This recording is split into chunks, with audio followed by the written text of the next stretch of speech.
Hello viewers, আসসালামু আলাইকুম। আমি মিরাজুল ইসলাম, প্লাম্বার অ্যান্ড ইলেকট্রিক টেকনিশিয়ান। আপনাদের মাঝে একটি ভিডিও নিয়ে আসলাম।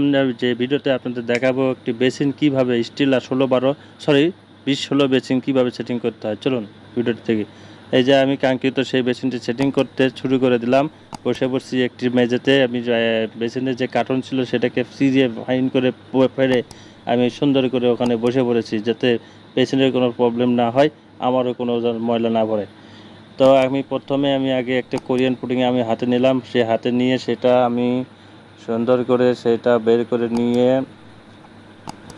আমি সেটাকে ভালো করে হাত দিয়ে মিক্সিং করে নেব। এই যে কোরিয়ান পুডিং দেখতেছেন আমার হাতে, এটাকে বের করে নিতে হবে। বের করে নিয়ে সুন্দর করে আপনার ভিতরে দানা দানা থাকে, সেই দানা দানাতে এই যে কোরিয়ান পুডিংয়ের প্যাকেটটা দেখছেন আমি ফ্রিজে বের করে নিচ্ছি হাতে। তারপরে আরেকটা প্যাকেট আছে, সেই প্যাকেট থেকে বের করে নিয়ে হাতের ভিতরে নিয়ে তারপরে ভিতরে গুটে গুটে থাকলে সেটাকে সুন্দর করে টিপে টিপে টিপে টিপে একটু মিহি করে ফিনিশ করে সুন্দর করে পুডিংয়ের মতো করে নিতে হবে।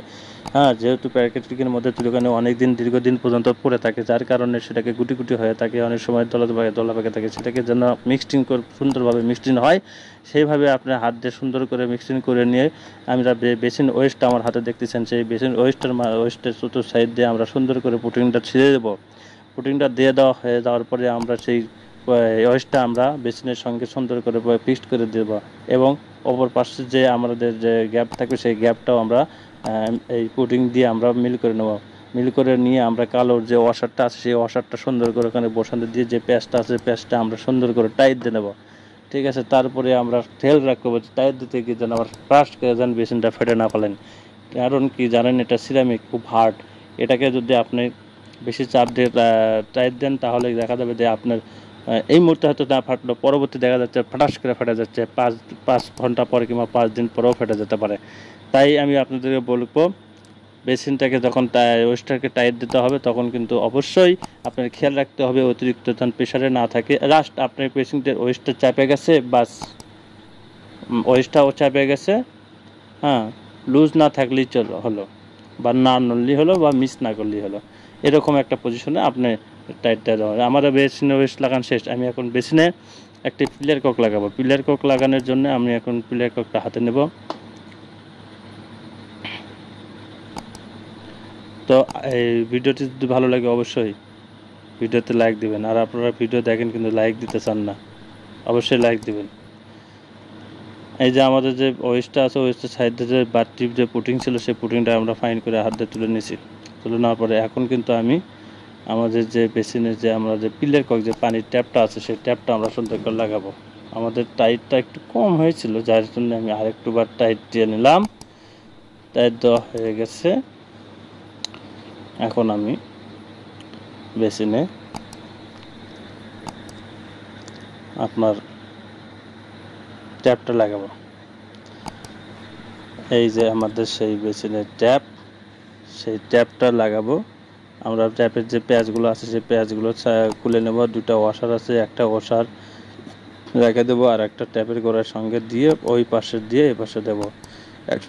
একটা দুইটা ওয়াশার, কালো যে ওয়াশার আছে একটা ওই পাশে থাকবে ট্যাপের উপর পাশে, একটা নিচের পাশে দিয়ে আমরা লাগিয়ে দেবো। এই বেসিনটা যেহেতু আমরা বাথরুমের ভেতরে লাগাবো, সেই জন্য আমরা কিন্তু একটা জিনিস খেয়াল রাখবেন, ট্যাপের যেটা দিয়ে আমরা পানি অন করব সেটা কিন্তু আমরা ডান পাশে থাকবে। যেহেতু বাথরুমে বেশিরভাগই বাম হাতে ধোয়া হয়, বাথরুমের শেষে অনেক সময় বাম হাত পরিষ্কার করতে হয়, সেই জন্য আমরা কিন্তু বাথরুমে যে বেসিন লাগাবো সেই বেসিনে কিন্তু ট্যাপটা আমার যেটা দিয়ে পানি অন করতে হবে সেটা কিন্তু আমার অবশ্যই ডান সাইডে থাকতে হবে। সেই দিকটাকে অবশ্যই খেয়াল রাখতে হবে। এখন আমাদের যে বেসিনটা দেখতেছেন, বেসিনের যে ট্যাপটা লাগানো শেষ। আমরা এই ট্যাপে যে পানি আসবে সেই জন্য যে একটা কানেকশন পাইপ লাগাতে হবে। সেই কানেকশন পাইপটাকে অনেক সময় আমরা লিপ পাইপ বলা হয়। লিপ পাইপটা আমরা সুন্দর করে ওয়াশার দিয়ে আমরা আগে লাগিয়ে নেব। তাছাড়া পরবর্তী লাগানো যায়, পরবর্তী লাগাতে একটু হয়তো ঝামেলা হয়, বা আমি আগে থেকে সব কিছু লাগিয়ে নিতে আমার কাছে ভালো লাগে। আমাদের লিপ পাইপটা লাগানো হয়ে থাকলো। আমি এখন যে ডেলিভারি পাইপ, হোস পাইপ, যেটাকে আমরা বেসিনের ওয়েস্টের সঙ্গে লাগাবো, সেই বেসিনের ওয়েস্টের সঙ্গে লাগানোর জন্য আমরা প্যাকেটটাকে সুন্দর করে ছিঁড়ে নিলাম। ছিঁড়ে নেওয়ার পরে আমরা থ্রেড টেপ দিয়ে ওয়েস্টের সুন্দর করে আমরা একটু থ্রেড টেপ বেছে নেব। থ্রেড টেপ বেছে নেওয়া হয়ে গেলে তারপরে আমরা হোস পাইপটা সুন্দর করে ওর সাথে কানেকশন দেবো। তবে আপনারা অবশ্যই থ্রেড টেপ লাগাবেন ওয়েস্টের সঙ্গে। থ্রেড টেপ না লাগালেও চলে, পানি মিস করবে না, কিন্তু থ্রেড টেপ লাগালে কিছু কারণ আছে। থ্রেড টেপ না লাগালে কোনো সময় যদি আপনার ওয়েস্ট হুস পাইপ চেঞ্জ করতে হয় তখন কিন্তু আপনাদের সমস্যা হয়। তো ওই বিষয় নিয়ে একটা ভিডিও আছে, সেই ভিডিও দেখতে পারবেন। আমরা এখন চলে যাব এই স্ট্যান্ড নিয়ে যাব যেখানে আমরা বেসিন লাগাবো, সেই জায়গায় আমরা স্ট্যান্ডটা দাঁড় করায় দেবো।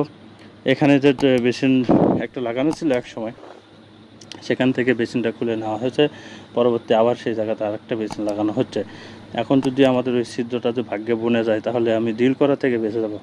যাই হোক, আমরা সেই স্ট্যান্ডটা ওখানে রাখলাম, রাখার পরে সোজা করে স্ট্যান্ডটা রাখার পরে বেসিনটা ওর উপর আবার রেখে দেবো, যাতে যেরকমভাবে সম্পূর্ণভাবে ফিটিং করতে হয় ঠিক সেই রকমভাবেই আমরা বেসিনটা ওখানে দাঁড় করাবো। দাঁড় করানোর পরে আমরা দেখব যে ওই ছিদ্রগুলো আমার ওই বেসিনের যে আটকানো যে ছিদ্র আছে সেই ছিদ্র যদি বনে যায় আমার লাকি। ঠিক আছে, আমি দেখি যে আমার ছিদ্রটা বনে গেছে, লাকি হয়ে গেছে। আর তা না হলে যদি ছিদ্র না বনতো তাহলে আমি ওখানে মার্কার পেন দিয়ে মার্ক করে দাগ দিয়ে বেসিনটা আবার নামায়ে আবার আমি রয়্যাল ফ্ল্যাগ লাগায়ে তারপরে এই যে এই নাটটা সেটিং করে বেসিন সেটিং করতে হতো। ঠিক আছে, আমার কিন্তু সব কাজই করতেই হচ্ছে, খালি বেসিনের যে নাটটা সেই নাটটা জন্য যে ডিল করার দরকার সেই ডিলটা আমার করা লাগলো না। তো যাই হোক, আমরা এখন এই যে বেসিন নাট সেটের ভিতর থেকে আমরা সব কিছু বের করে নিলাম, 2টা রয়্যাল ফ্ল্যাগ, 2টা বোল্ট, 2টা আপনার নাট। ঠিক আছে, আপনারা দেখতেছেন 2টা ওয়াশার। এখন আমরা 2টা রয়্যাল ফ্ল্যাগটা এই যে 2 সিটের ভিতরে মানে দেওয়া আছে, কিন্তু জাস্ট এরকমভাবে যে লাগাতে হয় সেটা আপনাকে দেখালাম যে এইভাবে লাগাতে হয়। রয়্যাল ফ্ল্যাগ আছে ওখানে, দরকার নেই। আমরা এখন এই যে দেখেন নাটটা আমরা লাগিয়ে নিচ্ছি। নাটটা লাগিয়ে দিলাম। নাটটা লাগিয়ে দেওয়ার পরে দেখেন এই নাটটা কিন্তু যে মাঝখানে যে আপনার যে গ্যাপ আছে, যেখানে হাত দিয়ে তার ধরে থেকে টাইট দিচ্ছি, সেখানে কিন্তু আমরা সেলাই দিয়ে টাইট দিতে পারি। ওই যে জায়গা দেখা দিচ্ছি, এই জায়গা থেকে আমরা সেলাইটা টাইট দিচ্ছি। অনেক সময় ওইখান থেকে ওখানে সেলাই বেজে দিয়ে টাইট দিতে গেলে আমাদের অনেক সমস্যা হয়, বেজে যায়, এখানে স্লিপ করে, যে অনেক সময় ওই ঘাট সহ ভিতরে ঢোকাতে হয়, সেক্ষেত্রে আমাদের প্রবলেম হয়। সেই জন্য আমি একটা অন্য টেকনিকে আমি টাইট দিই। 2টাকে নাট যে বোল্ট আছে 2টা বোল্ট আপনারা পাশাপাশি একসঙ্গে করে লাগিয়ে দেবেন। দেওয়ার পরে এক পাশে প্লাস দিয়ে ধরে থাকবেন আর এক পাশে সেলাই দিয়ে টাইট দেবেন। তাহলে 2টা নাট পাশাপাশি যখন এই দেখেন, একটা নাট আমি ওই পাশেরটা ধরে রাখলাম প্লাস দিয়ে, আর একটা নাট আমি সামনের নাটটা সেলাই দিয়ে টাইট দিয়ে দেবো, যাতে 2টা নাট মিলে জাম হয়ে একটা নাটের মাথা হিসেবে তৈরি হয়ে যায়। তারপর আমি সুন্দরভাবে এই নাট দিয়েই আমি মাধ্যমেই আমি কিন্তু সেলাই দিয়ে সুন্দরভাবে টাইট দিয়ে নিতে পারবো। এইভাবে সুন্দর করে টাইট দেওয়া হয়ে গেলে একটা একটা করে আমরা টাইট দেবো। টাইট দেওয়ার সময় খেয়াল রাখতে হবে যে আপনার বেসিনের যে ছিদ্রগুলো আছে সেই ছিদ্রগুলোর থিকনেস কতটুকু, সেই অনুযায়ী কিন্তু আপনার নাটের মাথা লম্বা রাখতে হবে এই জন্য যাতে আপনার যে বেসিনের যে ছিদ্র, যে বেসিনের যে থিকনেস আছে 1 ইঞ্চি থিকনেস আছে, সেই থিকনেস কিন্তু আপনার পার হতে হবে। প্লাস আপনার কিন্তু একটা ওয়াশার যে আছে সেই ওয়াশারও রাখতে হবে, তারপরে যে বোল্ট আছে সেই বোল্টটাও লাগতে হবে। তো এই বিষয়গুলো কিন্তু খেয়াল রেখে আপনার কতটুকু পরিমাণ দরকার সেই পরিমাণ কিন্তু আপনার নাট বাড়তি রাখতে হবে। যদি আপনি বেশি দিয়ে ফেলেন তখন বেসিন লাগানোর পরে দেখা যাবে যে ওয়াশার দেওয়ার পরে তারপরে দেখতে পাচ্ছেন যে আপনার নাট লাগাতে পারতেছেন না, তখন আপনার মাথায় করে যাবে, তখন আবার ব্যাকে নিয়ে আসতে হবে। তাই শুরু থেকেই আপনার খেয়াল রাখতে হবে আপনার কতটুকু পর্ত বাড়তি রাখবেন, সেই অনুযায়ী কিন্তু আপনার নাটের মাথাটা বাড়তি রাখতে হবে। ওই নাটটা যেভাবে আমরা সুন্দর করে প্যাচ দিয়ে আমরা বোল্টের সঙ্গে যে রয়্যাল ফ্ল্যাগের মধ্যে যে ভিতরে নাটটা লাগিয়ে নিলাম, ঠিক একই রকমভাবে এই নাটটাও আমরা সুন্দরভাবে লাগিয়ে নেব। এখনও এটাও কিন্তু একইভাবে আমি প্লাস দিয়ে ওই পাশে ধরে আর একটা নাট টাইট দিয়ে তারপরে নাটটা সেলাই দিয়ে পুরোপুরি আমরা ওয়ালের ভিতরে লাগাই নিচ্ছি। ঠিক আছে, আর খেয়াল রাখতে হবে নাটটা যেন স্ট্রেট বাই স্ট্রেট থাকে।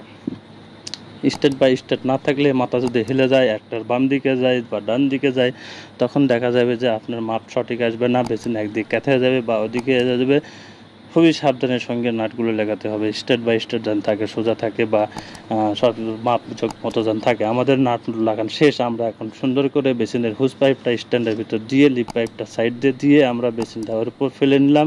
ফেলে নেওয়ার পরে সুন্দর করে যে নাটের মাথা আছে, বেসিনের যে নাট লাগানোর যে 2টা ঘাট আছে, সেই ঘাটের ভিতরে আমরা সুন্দর করে আমরা বেসিনটা ঢোকাই দেবো।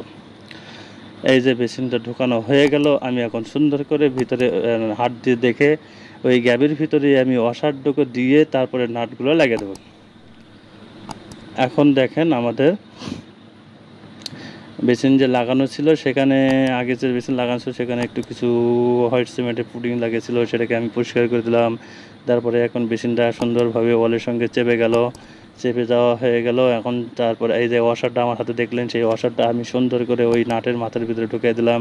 ঢুকিয়ে দিয়ে আমি দুই পাশে দুটাই ওয়াশার দিয়ে দেবো। দেওয়ার পরে আমি সুন্দর করে নাটগুলো দিয়ে আস্তে আস্তে করে টায়ার দেবো। তবে এখানেও কিন্তু আবার বলছি, সতর্ক বলে দিচ্ছি যে এই বেসিন কিন্তু সিরামিকের হয়। এখানে অনেক সময় দেখা যায় যে মনের ইচ্ছা মতো সবাই টাইট দিয়ে ফেলে, যে তো এখানে বেসিন দিয়ে একটু মারামারি করবো একবারে বেসিনের সঙ্গে, এটা ভাবে এটা খুব শক্ত করে। হ্যাঁ, এটা সিরামিক, ভাবা লাগবে, এটা হার্ড। এর উপর যদি বেশি পরিমাণ চাপ পড়ে থাকে, এখন অনেক সময় ফেটে যাবে, বেসিন ফেটে যাবে। এখন না ফাটলেও দেখা যাবে কিছু 2-4 দিন পরে ফেটে যাবে। চাপের উপর যদি থাকে, চাপের উপর রাখা যাবে না। আপনি জাস্ট দেখতে হবে যে বেসিনটা আমার যত খালি না নড়ে, এই পরিমাণ আপনার টায়ার দিতে হবে। আর বেশি কিন্তু টায়ার দেওয়া যাবে না। আমি কিন্তু 2টা নাটই টায়ার দিয়ে নিচ্ছি, কিন্তু ঠিক এইভাবে আমি কিন্তু আমাদের একটু করে দেখতেছি, জাস্ট নড়ে না যত, বাস হয়ে গেল এটুকু। এর বাইরে টায়ার দেওয়া যাবে না। এখন আমাদের বেসিন লাগানো কমপ্লিট। আমি কিন্তু বেসিনে লাগানোর আগেই যে অ্যাঙ্গেল স্টক কক বা মিনি ভাল্বটা আমার প্রয়োজন ছিল, কিন্তু তখন কিন্তু আমি লাগাইনি, এটা বোকামো করেছে। যাই হোক, এখনও লাগানো যাচ্ছে, একটু কষ্ট হচ্ছে। এটা মিনি ভাল্বটাই আগে লাগানো উচিত ছিল। যাই হোক, আমি মিনি ভাল্বটা লাগিয়ে নিচ্ছি। মিনি ভাল্বের সঙ্গে একটি কনসিল বুশ লাগিয়ে নিচ্ছি। মিনি ভাল্ব লাগানো আমার হয়ে গেছে। এখন আমার যে ওয়াটার লাইন আছে, যে কানেকশন পাইপ, লিপ পাইপটা আছে, মিনি ভাল্বের সঙ্গে আমি সুন্দর করে ওয়াশার দিয়ে একটা রাবার ওয়াশারের মাধ্যমে সুন্দর করে আমি টাইট দিয়ে নিলাম। টাইট দেওয়া নেওয়া হয়ে গেল। আমি নেওয়ার পরে তারপরে যে বেসিনের যে ডেলিভারি পাইপ আছে, যা হুস পাইপ বলা হয়, সেটা আমরা সুন্দর করে আমরা বেসিনের যে 6 ইঞ্চি লাইনের যে ডেলিভারি পাইপ আছে সেটার সঙ্গে সুন্দর করে কানেকশন করে দিয়ে দিলাম। আমাদের কিন্তু পাইপ সমস্ত কানেকশন করা শেষ। দেখেন, আমি গ্লাস সেলফ লাগাচ্ছি, এটা কিন্তু আপনাদেরকে দেখাইনি। তার আগেই আমি ওই সময় ভিডিওটা করি নাই। যাই হোক, গ্লাস সেলফ টাইম লাগিয়ে নিচ্ছি সুন্দর করে। আমার এই ভিডিওতে গ্লাস সেলফ লাগানোর ভিডিও আছে, দেখেন আমার ট্যাপে পানি পড়েছে। ভিডিওটি সম্পূর্ণ দেখার জন্য আপনাকে অসংখ্য ধন্যবাদ। এরকম ভিডিও আরও পেতে চ্যানেলটি অবশ্যই সাবস্ক্রাইব করবেন এবং ভিডিওতে লাইক দেবেন এবং ফেসবুকে শেয়ার করে দেবেন, যেন অন্য কেউ দেখতে পারেন। তো ভালো থাকবেন, টাটা।